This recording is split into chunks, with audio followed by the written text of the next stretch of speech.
What is this?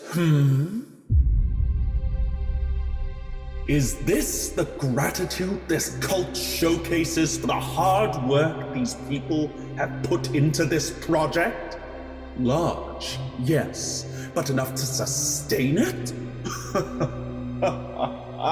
How naive do you think we are? Need I remind all of you that if this project does not stay consistent, this universe will cease to exist? I do not want your apologies. Do better. 10,000 likes. Subscribe and share this video around so it does not fade into the void of failed alternative universes. Make them remember our name. Make them cherish the name!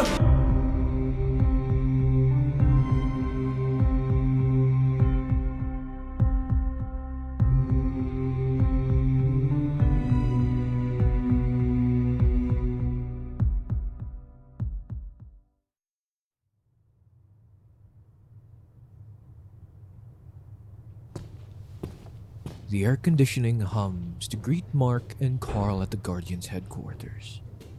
Carl dragged Mark out of bed bright and early, much to his groggy reluctance. They walk down the halls, making their way to the danger room as they chat about employing someone to help train Mark, while Nolan is unavailable. I don't know, Carl. We've always trained with Dad. That's been our standard since... Your father took a hit from War Woman and Green Ghost, and that knocked him out. Must have been an impressive strike if no one hasn't woken up by now. So, that's why we're relying on someone else? What's wrong with him? He's strong, he can fly, and he has a lot of experience with fighting more than just humans. I fought him more times than my age now, if I kept count. I don't know. Don't get me wrong, I looked up to the guy when I was a kid. But don't you think he's kinda... What? He's kinda what? I don't know, don't you think he's kinda... Weak? Carl looks back towards Mark as they walk, wanting to hear more about his ignorant claim. Mark scratches the back of his head, and words fail him. I mean, don't get me wrong, he's Cecil's go-to guy. But we're here now. Don't you think it's time for... Carl laughs wholeheartedly as he rests his hands on his nephew's shoulders. His job doesn't change just because we're here. The Immortal has been alive far longer than anyone on this planet. He's fought wars that could even rival the Viltrum Empire's history. You know, there was even a time when Nolan thought he was a Viltrumite. It is possible. I mean, yeah, I guess. He's fought wars, freed countries. Hell, he loves talking about the time he killed a giant with nothing but a slingshot. Throughout his lifetime, the Immortal never won a single battle the same way, always finding new ways to keep the collateral to a minimum and save as many lives as he possibly could. That kind of tactical mind and leadership skills are only matched by a handful of volunteers that Carl could count. That's wisdom, Mark. No enemy has only one way of defeat, and it's currently something you don't have. Arriving at the entrance of the danger room, Mark prepares himself with what he can only assume is the first proper training session with the Guardians. They look up towards the bulkhead. Besides, you could learn a thing or two from a former president. Well, can't be that strong. Can he? It doesn't take long for Mark to eat his own words, though.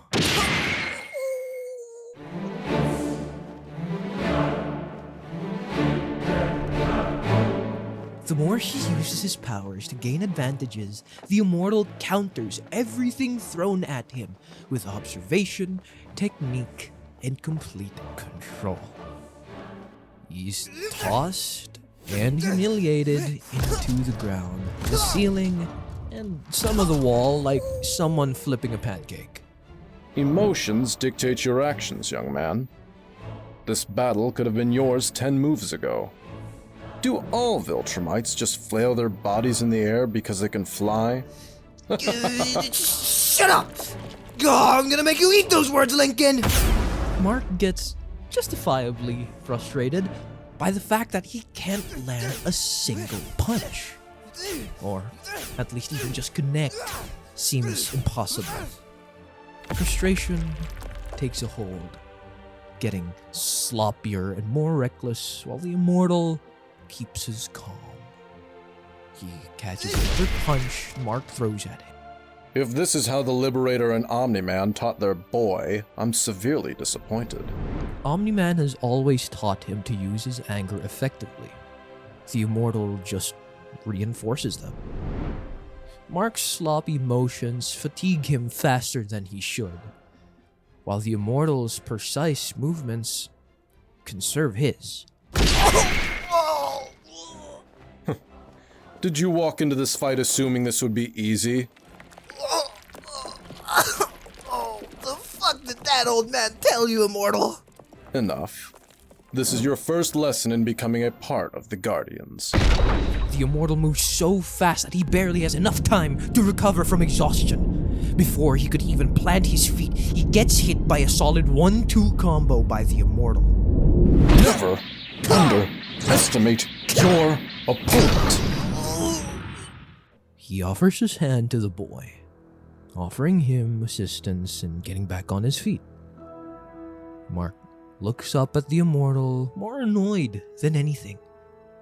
But he calms down and takes his hand. No matter how tough you are, never let it convince you. Carelessness kills people. Viltrumites are not exempt from this. My boy, you are of the same kin as the strongest heroes on this planet. Youth makes you impulsive, yes, and you lack the self-control your father and uncle have. Even your temper. Oh, Jesus. Real inspiring speech there. They are all normal. It shows you are cared for. You're at a pivotal time in your life, young one. Your anger and temperament only work when you control them. And this is why we clash. To iron out glaring weaknesses and make ourselves better in the process. Wait, hold on. So, you were being an asshole on purpose? Oh, that does wonders for my fighting spirit, team lead. Then you best rekindle it. Many more will come to try and snuff it out. The Immortal pats him on the shoulder, hovering back to where they first started during training. He plants his feet one last time before the second round of training begins. But before Invincible does the same thing, he notices something odd. Wait, hold on. Just a minute. This was supposed to be Guardians training, right? Where the fuck are the rest of the new recruits? He didn't tell you. The Immortal looks back at Liberator with a glare, as he shrugs in sarcasm, giving him a smirk. Official Guardians training was yesterday. Today was especially scheduled for you, Mark. What? I thought we were supposed to learn how to work together. You're one of the strongest people on this planet with the temper and patience of a high schooler. If you were to train with the rest of the recruits, you'll end up hurting someone. Well, about that, I'm actually a Regardless, the rest of the Guardians agreed that you deserved a proper one-on-one session with someone who's had the experience. And I have plenty. Come. Today you earn the name.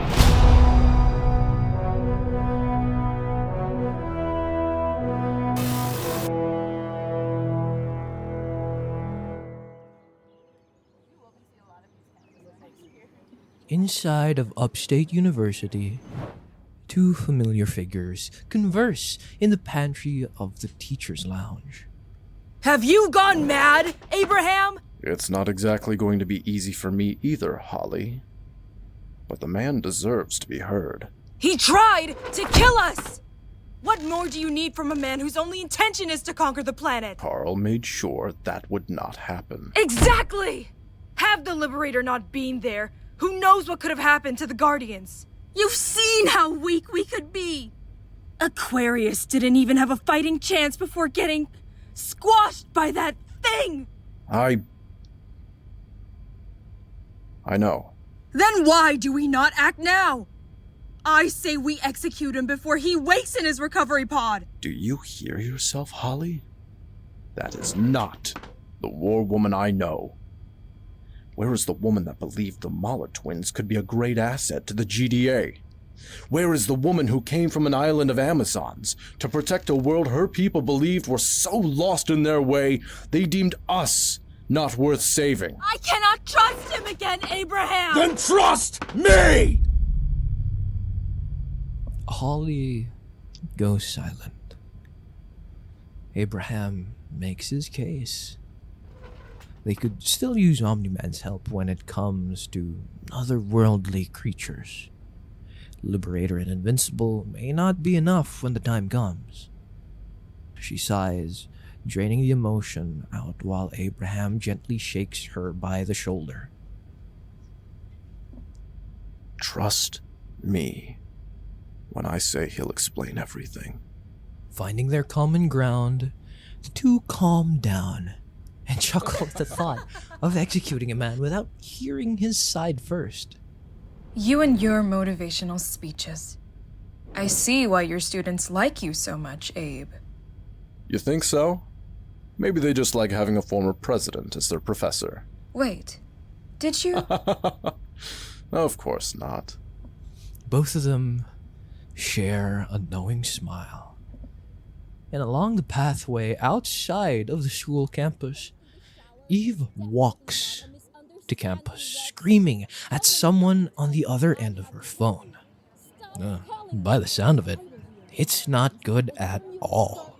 Come on, babe. It really wasn't that serious. I swear, it was a big misunderstanding. Fucking Kate in the shower is definitely not a misunderstanding, Rex. How many fucking times do I have to tell you? Stop calling me, or I will rearrange your atoms and turn you into Darkwing's gym towel. Please, at least let me explain my case. Another woman's voice can be heard on the other end of the phone. I can't play the audio because the video will get demonetized, but all you need to know is that the voice is having a great time. Oh, speaking of the town whore, really?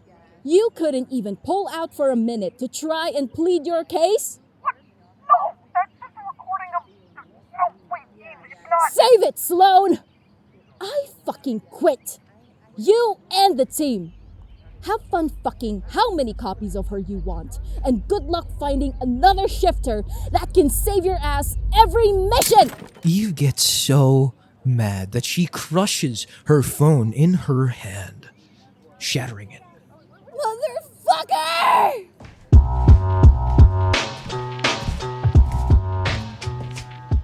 Inside of the halls of the college campus, Mark sees a familiar face. A face he thought he wouldn't recognize, considering he looked much bigger during orientation. He squints to confirm who it is, and it's definitely him. It checks out. He jogs to this dude in an oversized sweatshirt. Excuse me. Tech jacket? Is that? Zach takes off his earphones and notices this slim-built Korean boy talking to him. Sorry. I think you got the wrong guy, pal. Tech Jacket sounds like a really cool name, though. I can't blame you for confusing the both of us together, but... Zach pauses to get a good look at Mark.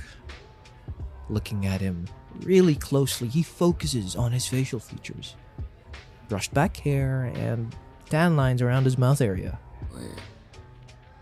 Wait, Invincible! Yeah. Zip it. Secret identities, remember? What the fuck are you doing here? The cleanest dap-up echoes through the hallways. Talk about a fresh, friendly face, huh? Mark and Zach find a lot in common, making it easy to open up to one another. Their day goes on as normally as it can be for a teenage superhero undercover.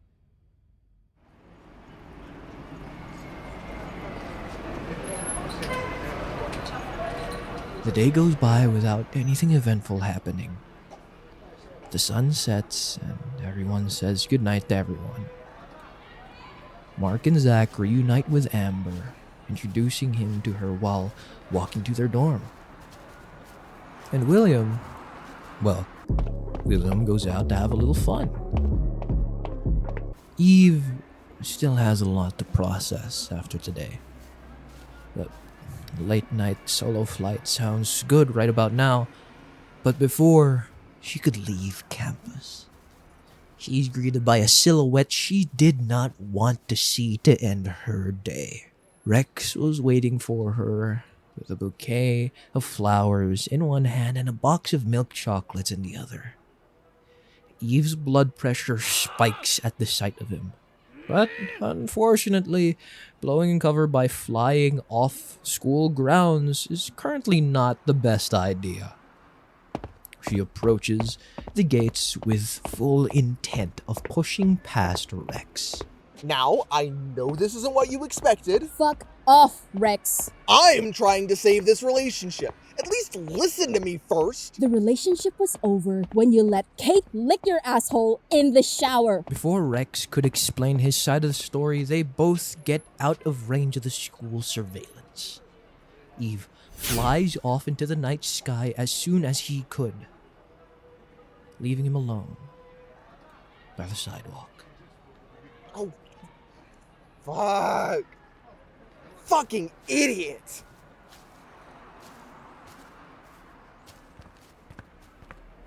He throws the chocolates and flowers in the garbage bin and walks off. Remembering how much money he spent on those, he kind of doubles back and grabs them out of the bin. As the sun sets, the school's usual nightlife is nowhere to be seen. Kids out and about going to parties and getting shit-faced after a long day, tuning out Professor Abraham's lecture about history, and being pushed to your absolute limit by Miss Haven in gym class. None of that is happening. Something's wrong. And we can't quite put our finger on it. There's a kind of eeriness to an empty campus tonight.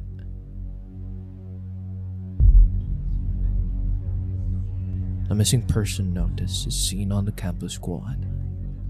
Rix Ceridian, one of the students at the university and someone William is currently seeing, has gone missing. The worst part is, this wasn't the first case.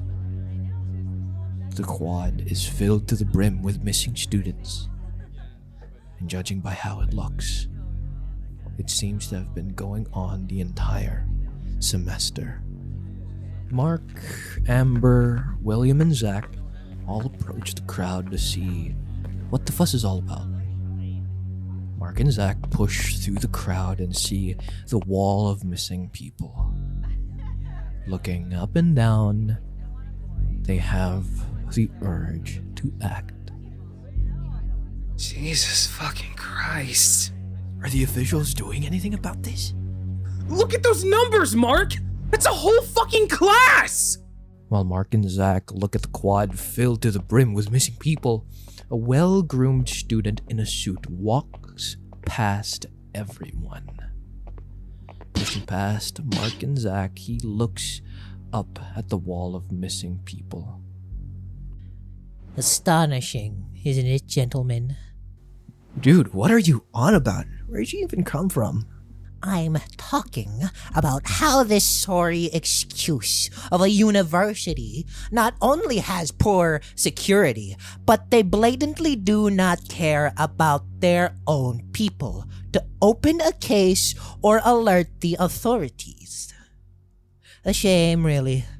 Most of the people on this wall were brilliant minds in the making.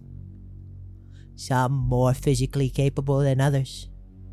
Yet, failed to fend off their abductors in the dark of the night. Christ. Alright, Edward Nigma. A little creepy even for someone like you. Who shat in your cereal this morning? Hold on, Zach. None of these posters say when they went missing. It seems I underestimated your passive perception, Mr. Grayson. Unfortunate. Before Mark could get Sinclair to explain, a massive explosion is heard in the center of campus. A massive hole opens up and a flood of ReAnimen rush out of it, going after students, ripping them in half and beating some of them to death. The crowd around the quad break into a panic as Sinclair's name fades in echo. D.A. Sinclair, ladies and gentlemen. It would do you well to remember my name. Looking back to the quad, Sinclair is already gone. Please tell me you have your suit under all those clothes, Grayson. Oh yeah, like you wouldn't. Before Mark can rip open his shirt to reveal his super suit, he sees a ReAnimen running at a terrifying pace towards William and Amber. Mark zips past her and tackles the ReAnimen to the ground, throwing it to the rest of the cybernetic zombies. Mark zooms to Amber and William, picking them both up and dropping them off in a classroom in the university. Back on the scene, Tech Jacket fends off ReAnimen while trying his best to save as many students as he can. Dude! Don't just stand there! Get these people out of here! Mark nods in acknowledgement, flying across campus, getting every last student to safety. Cutting through the air as fast as he can, more ReAnimen flood out of the hole, and they begin to overpower Zack. A continuous influx of identified cybernetic zombies emerge from the opening, Zack. Oh, you don't say! You know, I thought it would actually be a good idea to call for a timeout in the middle of fighting a sea of fucking mecha zombies! Tech Jacket starts blasting ReAnimen left and right, taking some of them out in the process. While holding them off, Invincible finally blitzes back to help him fend off the sea of Cybermen. Fending off the horde, more flood out of this massive sinkhole seemingly unendingly. They throw everything they have, but slowly get overwhelmed by the sheer number of these things. Tech Jacket's suit is constantly getting ripped apart, but it repairs just as fast, but it isn't sure how long it can keep it up. Mark holds out for longer, but the more ReAnimen flood out, the more damage he takes. They both give it their all, but the amount of reanimated dead do not relent. As the pile of ReAnimen build up on top of these two heroes, the sky grows dim. Thunder strikes from above, and the ReAnimen look up. Lightning crashes with a blinding light as a mace comes hurtling down from the heavens.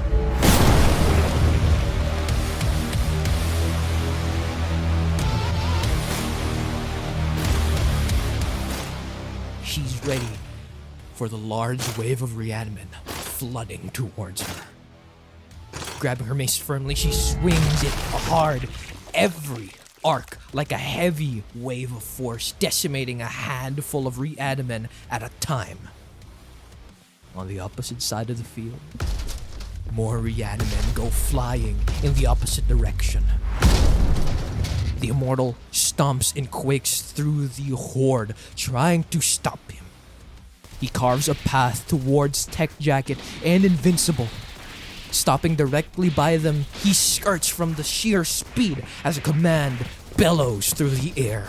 Brace yourselves! The Immortal Immortal stomps on the pavement, sending a shockwave through the ground, knocking the wave of Cybernetic dead down. Him and War Woman stick back to back with Invincible and Tech Jacket as the ReAnimen get back on their feet. Invincible, what are these things? Why are they on our campus? We don't know. They came out of that massive sinkhole and started flooding out. Yeah, I'm sorry for butting in, but don't you think that mini earthquake was a little bit too much? You'll be surprised how much control the Immortal has on his powers, young man. The ReAnimen launch another attack on the heroes, but this time, they have more hands on deck. Fending off the horde, the Immortal instructs the young heroes on what to do next. Invincible, Tech Jacket!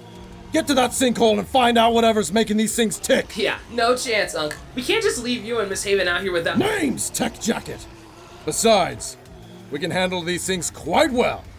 War Woman, to me! War Woman, upon being summoned, takes a second or two to burst through a crowd of ReAnimen to reconvene with the Immortal and the other two heroes. With an understanding nod, they produce a seismic tremor so strong it echoes down the hole, disabling the ReAnimen for a few seconds. You'll only be holding us back up here. Now go! Tech Jacket jumps down alongside Invincible. He flies straight down with Invincible on his tail. The rubble's topography slowly changes as they go deeper, along with a smell less than pleasant. The sewer system greets them with its cramped hallways as they try to look for the source of the ReAnimen. Tech Jacket picks up a signal coming from a long tunnel locking onto the signature. They fly through the sewers. Getting closer and closer, they hear a voice over the speakers in the sewers. Oh, how pleasant. The Arbor Adventure and incredible. I must say, I'm impressed by your bravery coming down here. Stupid, but impressive nonetheless. The voice continues on as both the heroes stop at a massive bulkhead. It's sealed airtight. They need to look for another way to get in. Hold on, I got this one. No, Mark, wait. Something behind that door. Zack approaches the door before Mark can pry it open. He scans the room behind it and sees there are hundreds of ReAnimen behind that door. What the fuck? What? What is it? This is definitely their home base, and it does not look good at all in there. Mark, if you open this door, they're gonna come out flooding like ladyboys at a veterans meeting. It's gonna take a lot of fighting to get to whoever this guy is. Mark gulps, considering they were already having a hard time with the horde on the surface. What more in a cramped space like this? Zack looks around. Would that be a good idea? They need to get through the horde as fast as possible. Man, hey. Why not? He takes a few steps back and puts 2 fingers on his forehead. Alright, get ready. Mark chuckles at Zack's little pose. What the fuck are you doing? Shut up, bro. Just trust me. Before Invincible says anything else edgewise, Tech Jacket's headcanon begins to hum. The tunnel begins to shake and Tech Jacket plants his feet. His headcanon begins to emit a very bright light while rumbling, as if it was preparing to pull off a really strong attack. It's gonna take some time, but if I build up enough power, my headcanon can rip through those things like butter. Thank God this thing's still— Despite Tech Jacket's words, the bulkhead's locks begin to turn and slowly open. Me and my big mouth. You got this, Mark. I trust you. Bruh! and the rest of the horde followed suit. They begin to charge towards the duo, and Mark intercepts them. Fighting them with everything he's got, the voice overhead speaks again. Oh, what a ride. Did not see you execute turning valve, not show how it's going to open tech jacket. Mark gets clocked on the chin by one of the ReAnimen, making him bleed from the mouth. It surprised him. The only people who could do this were his uncle or his father. Invincible tackles the ReAnimen to the ground with growing annoyance. Gripping this thing's assumed face, he rips off the faceplate straight off of him. Winding up a punch at the generation, he stops, seeing who it really is under all that mechanical gunk. Familiar face. It was Rick Serradian. No fucking way. Stunned, Invincible gets dogpiled by who are now revealed to be modified students, teachers, staff, and random civilians. Modified to the bleeding edge to create these reanimated men and women. He loses his footing and the ReAnimen get a hold of him. Cyber Rick grabs onto him and the rest begin to wail at him. Despite his resistance, the numbers are too much. Tech Jacket, who's also occupied, sees Invincible in trouble. Fuck. Hold on, Invincible! It's almost... Headcannon at 100% power. Ready. Special... Tech Jacket! Wait! Beam... Zach, please wait! Cannon!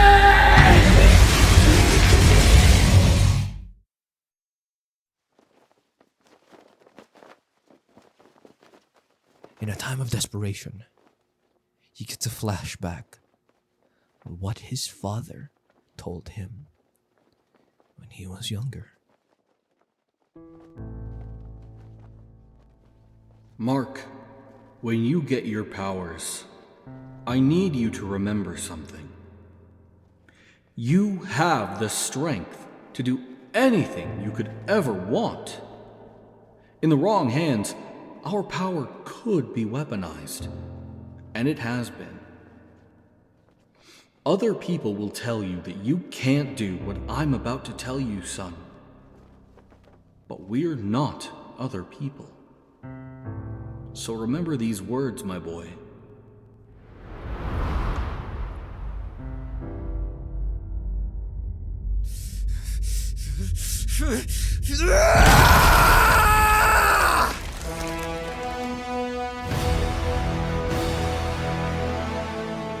Flashing back to the present, Mark opens his eyes with a new fire in them.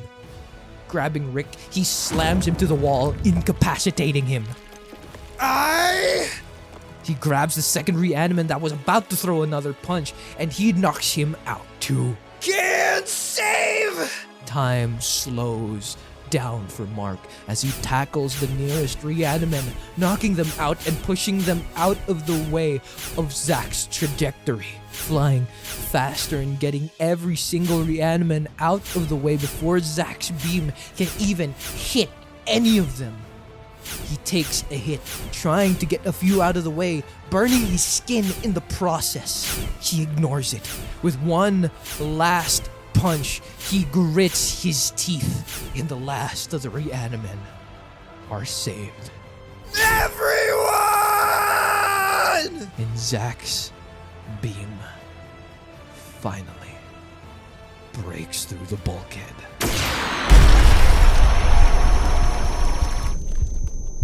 The explosion seizes the entire room. Mark, consciousness slowly comes alive to the sound of a mechanical wiring. His vision readjusts and looks around for Tech Jacket first. He sees him. and his gaze is fixed on a surgical table tilted forward. On the other side, he finds a surgeon with full PPE on, about to cut into another student. What? Impossible! That bulkhead could stop a nuke! How did you— Before this person says another word, Mark rips through his restraints, taking the surgeon by his buttoned shirt, ripping off his face mask and goggles.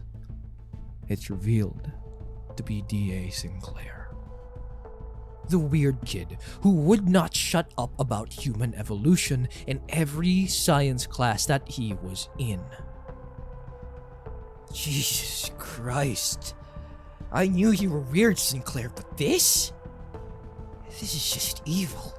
Fuck! All those... Christ, man, you've got some issues. Invincible zips out of the sewer with his newfound speed, and Sinclair in his grasp. He emerges from the tunnel where he finds the Immortal and War Woman standing tall over deactivated ReAnimen. Tech Jacket catches up with Invincible, sharing a nod at each other. D.A. Sinclair was behind this attack. Glad you didn't tell your students who they really are now, friend.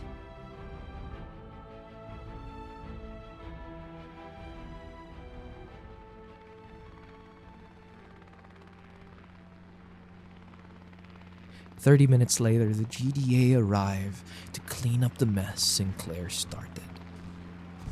The students film everything on their phones while War Woman and the Immortal tried to pacify the crowd. In the midst of all of this, Zach puts his arm on Invincible's shoulder. What a day. Huh, buddy?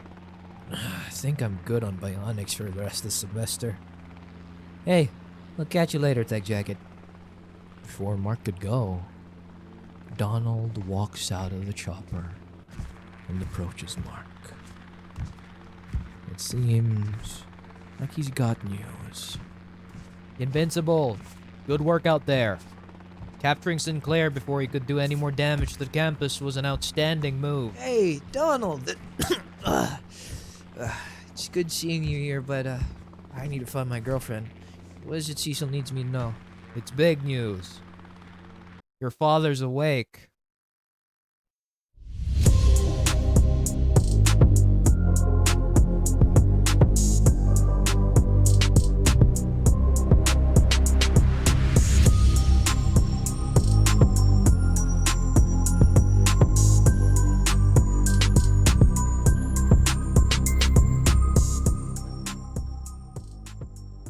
Bringing Rexy back.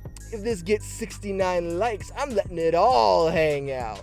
Hashtag Rex positive. Hashtag I'm a hacker. Hashtag Kate, I miss you.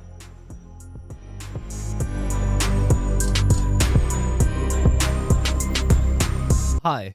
Wasn't expecting this now, were you? It is currently 1:35 in the morning when I'm recording this. I'm approaching this completely unscripted, so forgive me if I stutter a lot. I worked on this video for about 2.5 weeks, solo doloing the editing, and holy shit, it hurts, but the good kind of hurt. I love making these videos. But I have been losing sleep over this project, but it's a good kind of sleep loss. That means I love this project with all of my heart. But again, it does take a toll on me just a little bit. Mostly my sleep schedule, it's fucked. If you made it this far, I appreciate you, and if you want to support the channel even further, go check out our coffee. That will help me significantly so. It'll help me pay the artists that make my thumbnails, the PNGs, and the voice actors. It's amazing. It's an amazing cast of voices. Dude, I'm slurring my words, and that's just bad. Yeah, so I'm gonna be heading to bed in a bit. I'm gonna get this video checked first, but yeah, just go check out our coffee. It helps me a lot. It really does, especially now that my computer's fucking up with all the effects that I'm putting into these videos. So be sure to go check that out if you do want to see more Carl's Quest, and if you just want to support the channel. I really do appreciate it. It goes right back into the channel and goes right back into Carl's Quest. Anyways, just a quick plug for the coffee. Sorry I had to bother you guys for this long. You gotta stretch it out of 40 minutes somehow, right? So yeah, thanks for sticking around. I appreciate you. If you did, here's a Google Drive link to a free screenshot of the tech jacket impact frame so you can use it as a dope-ass wallpaper. Sucks for the guys who dropped off early, huh? I appreciate you guys so much. I hope you guys see these after credits more often, and let's see where this project goes, you know? If you want to support us, again, coffee down below. I'm sorry, I'm deprived. Anyways, sorry for taking too much of your time. Appreciate you guys. I'll see you guys in the next cult meeting. Bye-bye!